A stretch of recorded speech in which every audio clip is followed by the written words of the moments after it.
Burger or biryani, order it on ONDC and see it gives you a better deal than Zomato and Swiggy, quote unquote. Excited consumers and their social media chatter have finally given the open network for digital commerce its aha moment. A year after the government launched it, with the mission of democratizing and increasing e-commerce penetration in the country. Now, the price differential was a result of deep discounts which were employed after sales failed to take off, despite aggressively scaling the network for a year.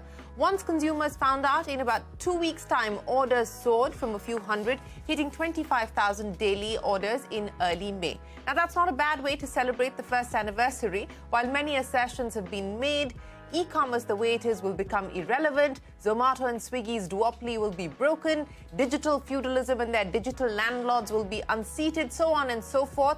However, analysts are cautious. They do concur that ONDC has a long way to go before it can break through the so-called walled gardens of Amazon, Flipkart, Zomato and Swiggy.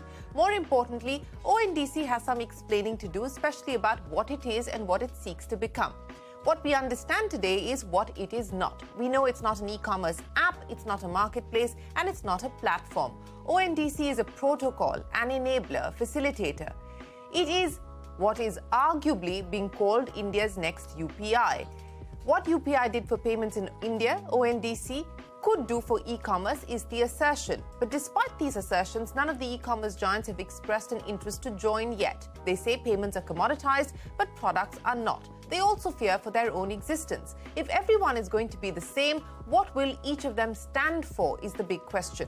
What will brands stand for? And then who will assure for quality and reliability? Hello and welcome to YoungTurks, India's longest-running show on startups and entrepreneurship. I'm Shereen, Bhan. And as ONDC turns one, we have some questions to ask. Joining me now is Sujith Nair, the co-founder and CEO of the Foundation for Interoperability in Digital Economy. Anshoo Sharma, the co-founder and CEO of Magicpin. Also with us, Sagar, Daryani, the co-founder and CEO of Momo. He's also the vice president of the National Restaurant Association of India. Gentlemen, always a pleasure. Many thanks for joining us. Sujith, let's get started with you. You know, we've seen headline after headline over the past 2 weeks to a fortnight screaming that ONDC is now going to be India's next UPI moment as far as e-commerce is concerned, and so on and so forth. But let's try and break the assertions up one by one. And let's talk about what is claimed, that this is in fact going to break the monopoly, break the duopoly across several segments and several sectors. Explain to us how you believe that's likely to happen. Thanks, Shereen. Firstly, thank you for having me on your show. I think I'll probably take a step back and answer this question a little differently. ONDC is a force of inclusion. I think ONDC essentially as a digital public infrastructure, a bit like UPI, is trying to solve for two things. Solve for, widening the access to digital, especially for small businesses across India, across sectors, and also solve for reducing this cost of innovation, market expansion, and spreading that innovation and making that happen so that many more startups can solve for this complex problem of e-commerce and not just a few companies. So it's not so much about disrupting some of the existing incumbents or anything, but it's about widening the access, having more players come in, innovation come in, solving for access and making more and more goods and services accessible in a seemingly easy way for consumers to discover and purchase. So I think that's what it is. Of course, this has not been done before. It's an effort that's unprecedented, and similar questions were asked at the beginning of UPI. But the idea is to sort of take this, have this approach of making an attempt and bringing the ecosystem together and ask this question: is there a need? Is there a need to expand the access to digital commerce? We are barely 7 to 8% digital commerce in India. How do we expand that? Yeah. How do we solve that? Is just few companies solving for it, or should we have more innovators, market players? And small merchants do need to get a chance to be discoverable and have their goods and services sold. So that's largely the idea. It's not so much about it's the status quo change. Is more about market expansion and allowing more players, and not about disrupting the few players that we have today.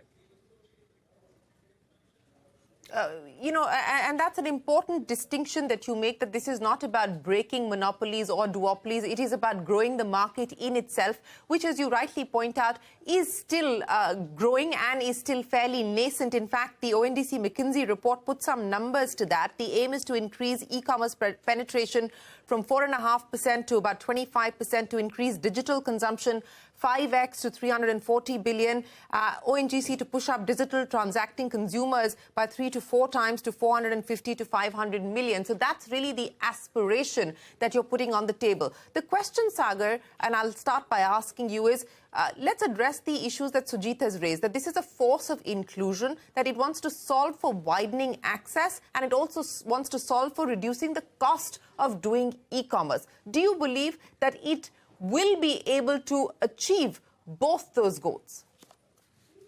I really agree with Sujith. Shereen, today you have 467 million social media users, whereas, on the aggregator platforms, you just have 25, 30 million users. So I think ONDC can go a long way in increasing the user base when it comes to people coming and doing digital ordering. Coming to cost, Shereen, we are in a very, we are in an ecosystem where the restaurateur is being charged high commissions. They are not happy. The customer is being charged surge delivery charges from 25 rupees to 40 rupees. They are definitely not happy. We have the P&L results for the aggregators. They are not making money. Definitely they're not happy. And their investors are also not happy. So we are in an environment where, or an ecosystem where no one is happy, right?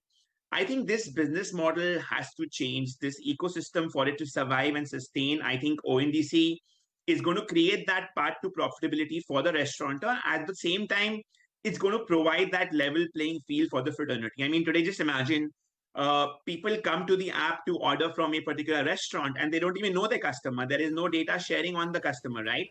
ONDC, gives you that consumer interface. But Sagar, hang on. That's what I want to get into. The argument that you're putting on the table, and which is what we've heard from people, is that, look, nobody is happy in the current ecosystem. And of course, at this point in time, we're talking largely about the food aggregator business, and which is why you will possibly see ONDC take off.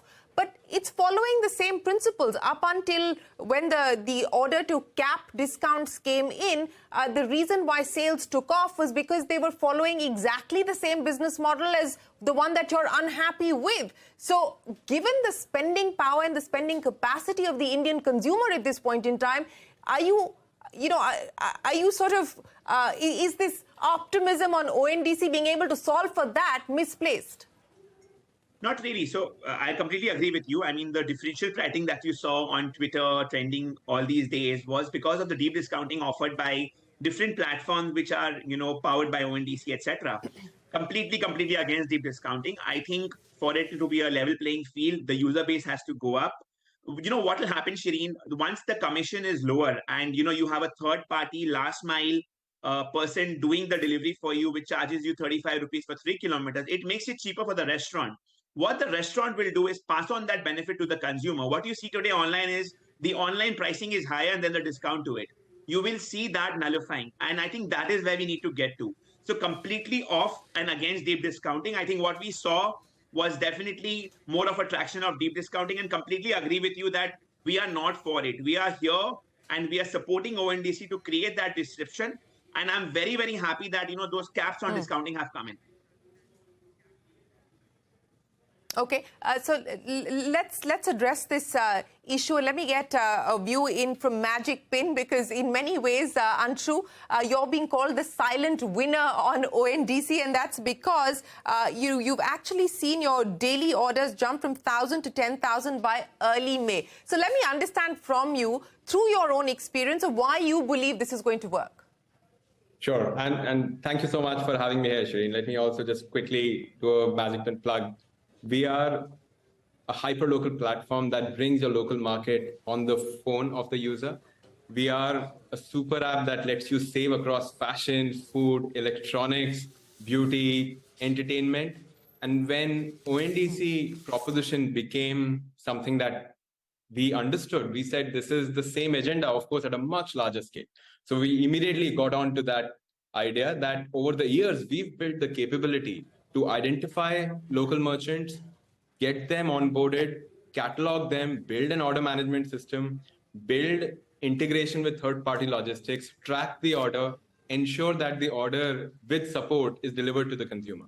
And what we saw as the opportunity is that if we could plug in our 2 lakh merchants onto the network over a period, and they get a lot more distribution than what we were getting just on our app, that's a win-win for everyone. And I'll go back to the point that you brought up, and all very rightly so, that if the same seller now, instead of 2 platforms, can access maybe 20 more big platforms, like that's a big win. The cost of doing business for the merchant goes down. Sagar gave the example of the logistics company, but just the marketing spend, that goes down. The consumer sees more options from local at many more places, and that is a win-win for the whole ecosystem. The piece which is a challenging piece is that unlike a single platform doing the orders on itself, here the order hops across multiple platforms. Let's say from PhonePe or Paytm, it goes to ONDC, comes to us, goes to a third-party logistics, and then is stitched back all the way. But as with any industry, there is maturity that's coming in. When Flipkart, Amazon started in the country, they built their own logistics. Now, no D2C brand which is starting off needs to do that. They can just get started with a website, and the rest of the stuff is taken care of. I think the hyperlocal industry is going to go down that same path. And what we saw, in fact, not just 10,000, the next week we did 20,000 orders on the network. We could do that because the rails are getting established. How many are you doing this week? Anshoo, how many did you do this week? Oh, so let me come back to what you're trying to understand. The discounts going away did not take the volumes away to that extent. We saw the tapering down of the volume, but it's not that it went away. And let me connect that back to, while Sagar said discounts are bad, but not really. You need to establish consumer behavior. We don't want to build one more of that same behavior. But what is happening now is user behavior is established, merchant behavior is established. The new platform that's going to get built will get built a lot faster, much less investment in building the network, really zero fixed cost. Paytm, when it's doing an order on Magicpin, doesn't need to build all of the work that we've done. They can just send the order to us, right? We'll do the delivery.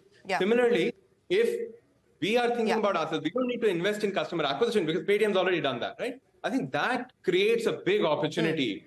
And it kind of, going back to Sujith's point first, right? It is enabling the market to become much larger. Of course, the cost of doing business goes down, which might impact margin, but then pricing comes in and the market expands itself.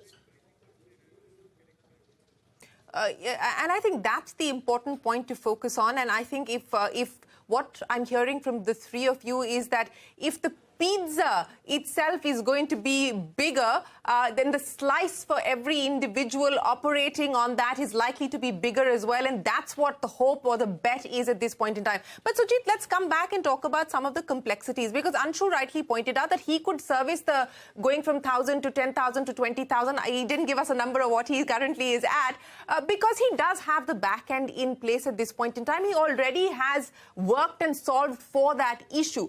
But, some of the new players that you're talking about, if the idea really is of democratization, how do you solve for that? How do you solve for the reliability? How do you solve for the quality aspects as well? I think for a new player to come in on ONDC and do it at scale, let's say how Anshoo's Magicpin is doing already, I think firstly, they have to get a basic tech in place, and joining onto ONDC from a tech point of view is a very additional little effort that it takes, because it's a very lightweight protocol in terms of an engineering effort. But I think some of the things that they can do is to sort of have a way to establish trust for the items in their catalog, for the sellers they're offering, and to enable that as much as they can do that from ground zero, like any new platform would. What ONDC is enabling is on top of that, ONDC is offering its own trust infrastructure. I think you'll soon see there's a consultation paper out from ONDC as to how ONDC can create a network level trust, which means a new seller onboarded on a new platform can probably build trust at a network level, and ONDC will offer that. So when I say ONDC, the infrastructure in ONDC, there are very trust providers who can come and offer that extra credibility from the early few transactions that the seller is doing. That is one. Second, The typical question that we get on ONDC is if the customer is on one platform and the seller is on another platform, and if the seller is new and the platform is new, how do I trust the delivery, right? I think one of the things is, how would you trust that even for any seller on some of the big platforms? You typically go back to that platform and raise a complaint and say, okay, this is something that I did not get as expected, and you initiate a return or cancellation and ask for refund. The same thing works on ONDC, and ONDC as a protocol solves for that in a decentralized way. There is structure. It solves for that. It does solve for that. Although it's a multi-platform, multi-party structure, it still does answer that, which means a new platform can leverage and harness that infrastructure on ONDC without having to prove all by itself. And this also is a reduction of cost of doing business, reduction of reducing friction and enhancing trust. And ONDC gives that additional shot in the arm for a new platform to get going on ONDC. Okay, Sagar, and I guess a lot of what we're hearing from Sujith is going to be tested, and it will be tested in real time as we see this being built out. But what I want to understand from you, and this is something that Vidit Atre of Meesho raised, which I think is an important one, that look, a lot is being said, and I think you opened with that as well, that this could potentially be the UPI moment as far as e-commerce is concerned. But on the digital payment side, you're dealing with one aspect, and that is currency and digital payments. And in many ways, that is commoditized. But here, it's different. And products don't want to be commoditized. That's what brands are about. Brands are about differentiation. So how do you balance this aspect of brand non-commoditization on something like an ONDC?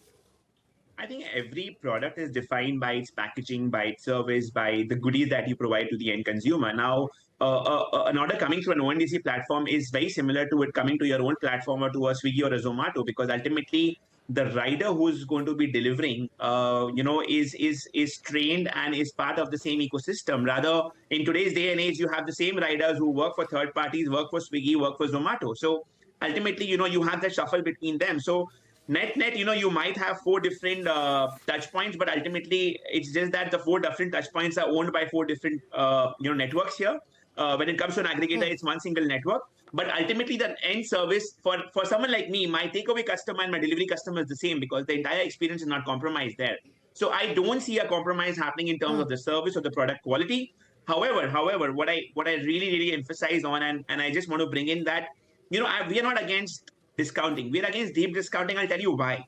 Aggregators came in years ago. Deep discounting continues to be there. You don't want consumers to be deal seekers. The minute that starts happening, there is the loyalty towards brand building, diminishes. And then the end goal of a brand existing is more of discounts and deals. And you don't want your service to be ruled by deals. That is where I'm coming from. No, I agree with you, and I think in an era where easy money is hard to get by, I think everyone is now moving towards putting together a business model that is not dependent on deep discounting, because no one's going to pick up the tab or the check any longer, or at least not the way that they were used to. But Anshoo, let's address some of the challenges down the road. And what many argue is that, look, for this to have any kind of a meaningful impact, ONDC is going to have to scale up very significantly. And the question is, what could that inflection point be? Is it the next 3 years? Is it the next 5 years? Could it be sooner or not? And for somebody like you, because I would imagine that that's what you're hoping for as well, what do you see as the big challenges now that you have decided to onboard ONDC? Yeah, I think Sagar also referred to it. The experience to the consumer needs to be high quality. And there are distinct platforms which are coming together. They are all very good at what they do, but they need to interoperate with each other. To that extent, one of the things that we could do when Paytm was getting onboarded is provide our technology stack, where when an ONDC order is being generated, the browse, the search, that can be powered by Magicpin. And that made it a very seamless experience for someone who's not a food delivery specialist to become a food delivery specialist, right? Such that the user feels they are in a similar space versus when they are ordering on a specialized app. Customer service, how is it that we can handhold the customer across all of these platforms and still provide the same experience? The good news about all of these challenges is that they're solvable. Over a period, a lot of this infrastructure, to Sujith's point, will keep getting commoditized. There should not, and going back to the question you'd asked before this, the value should not be in the railroads that are getting built. The value should be in the product itself, which in this case is, let's say, the momos being built by Wow Momos, right? That's where the flavor should come in. Everything else should become more and more straightforward. And what that does, it then creates that field that someone can launch something on the buyer side with more innovation or the seller side. So I believe if we are able to continue to provide a high quality experience because the consumer would not dilute on that, then that is the most important piece that we take care of. And the inflection point in my mind is not years. I think it should happen a lot sooner. I'd say the next milestone should be, let's get to 100,000 orders, and not just one category, across categories. There's work being done all around. And as that happens, you would find the number of participants who are keen to come here. Right now, everyone was taken by surprise, including I'd say by myself that, oh, this can happen.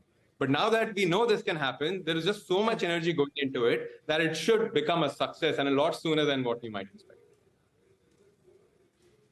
Okay, Sujith, let me get you to weigh in on that. One, of course, at this point in time, the expectation is that the discounts will be phased out come the 31st of May. At least that is the stated position at this point in time. We will have to wait to see if that is what transpires.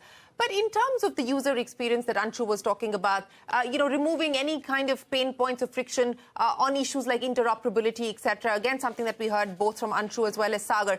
It will require investments. It will require a further build-out as far as infrastructure is concerned. Where does the money come from?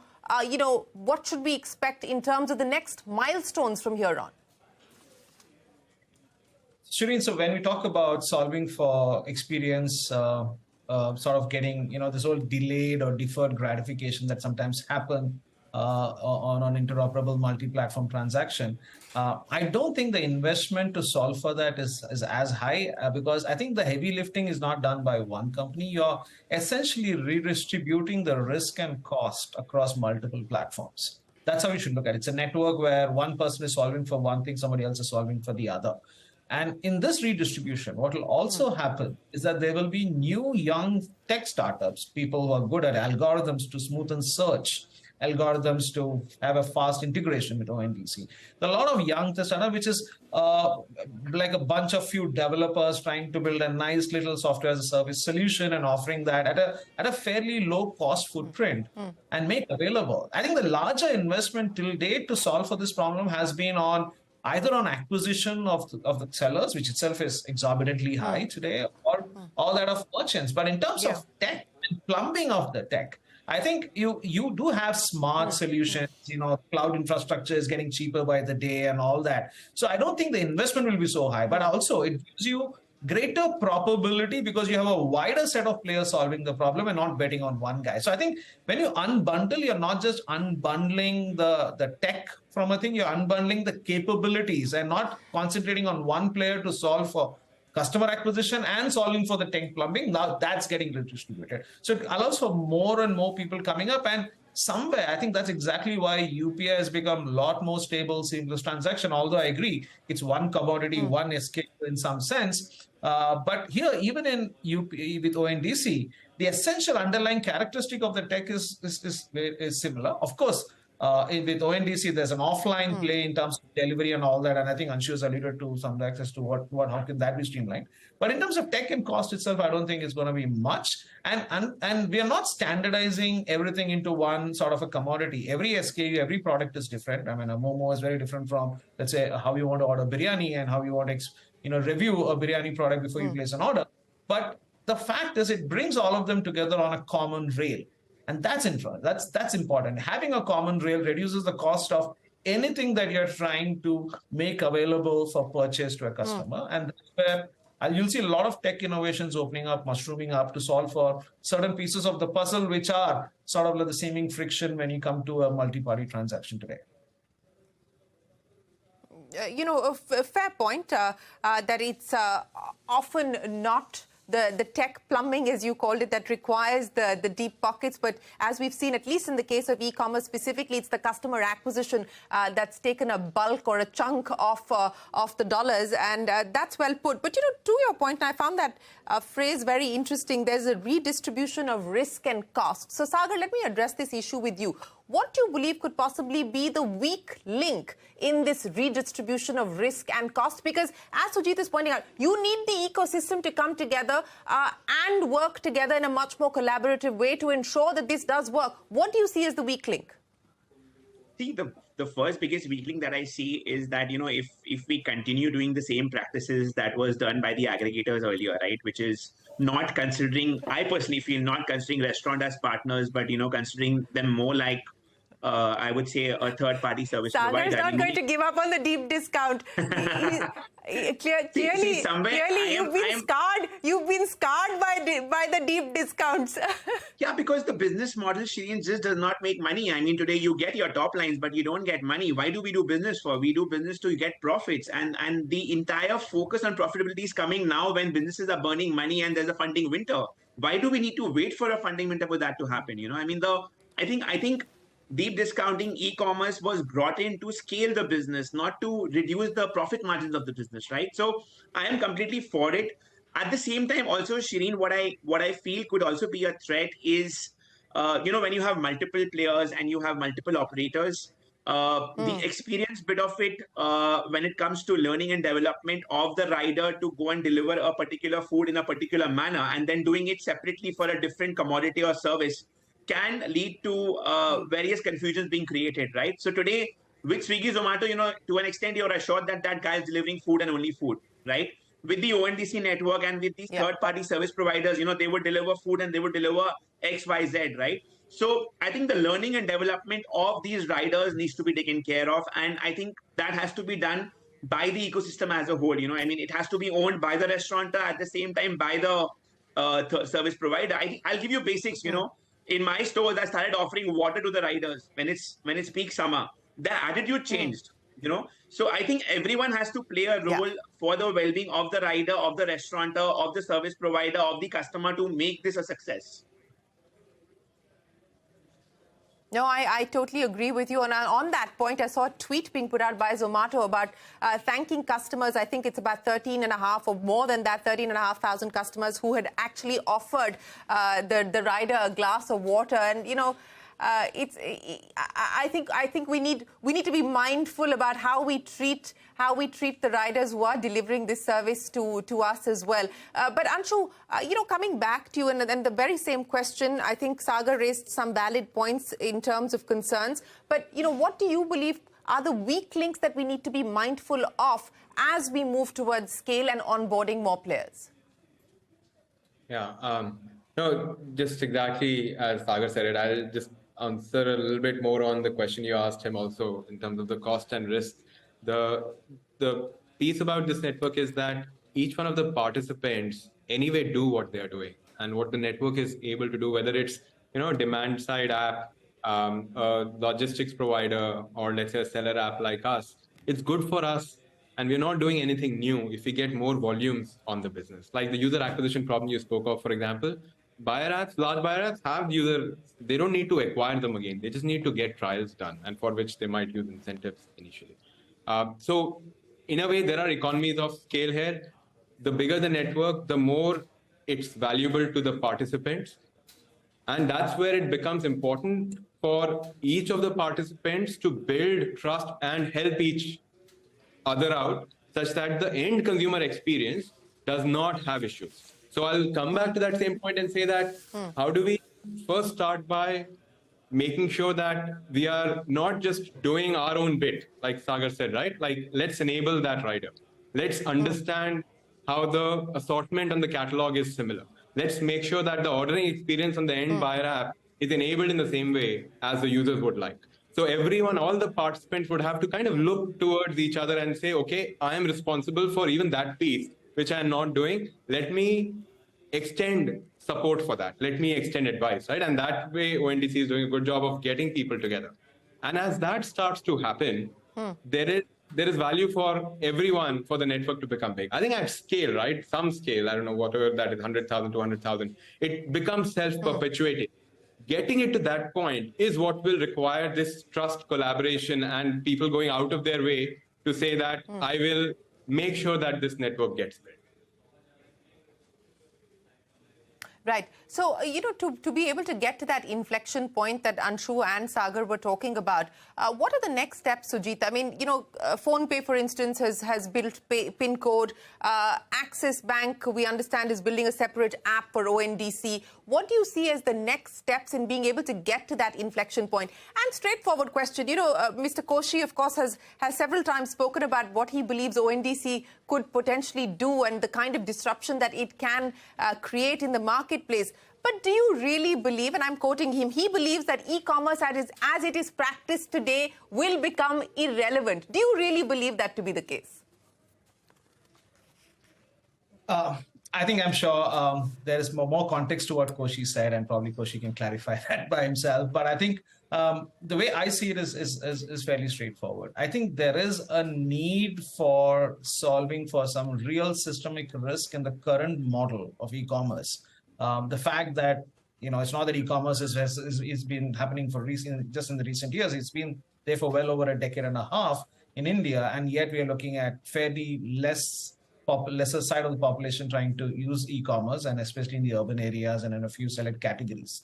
My sense is, I think there are a whole lot of categories and sectors that needs to have the benefit of being participating in digital economy and participating in a digital commerce play.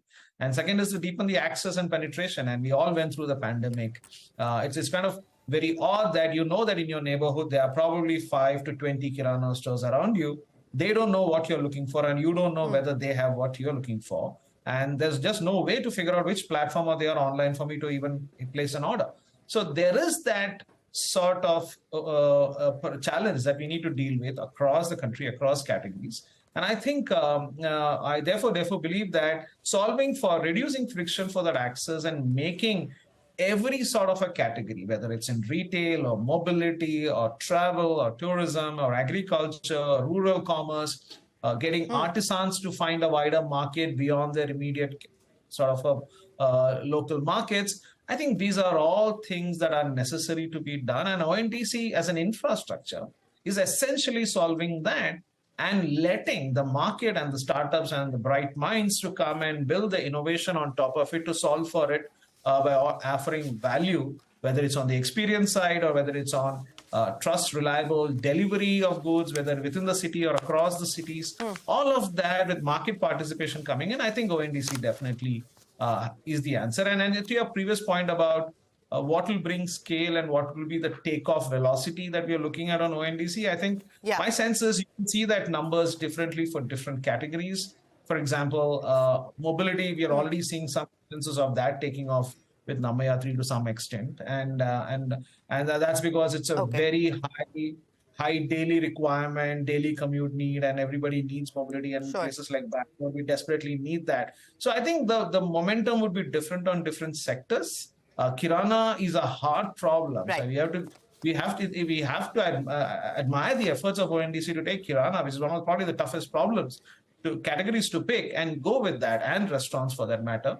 But you'll see different traction in different things, and we'll have to work on this constantly. I mean, we can all hazard a guess of what would be that number to take off, but I think there will be an ONDC kind of a play that will happen that will teach us what should be the numbers we should look for beyond a point. Yeah.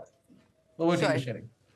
Sujith, Sagar, and Anshoo, I would have liked to continue this conversation, but my producer's telling me we're already well over our time, but we'll bring the three of you back again, and hopefully, more who've been onboarded on ONDC to share their experiences and talk about this playbook that is in the process of its evolution. Sujith, Sagar, Anshoo, many thanks for joining us here on this special episode of Young Turks. We will take a break. There's a lot more coming up. Don't go anywhere. We're back in a minute with more.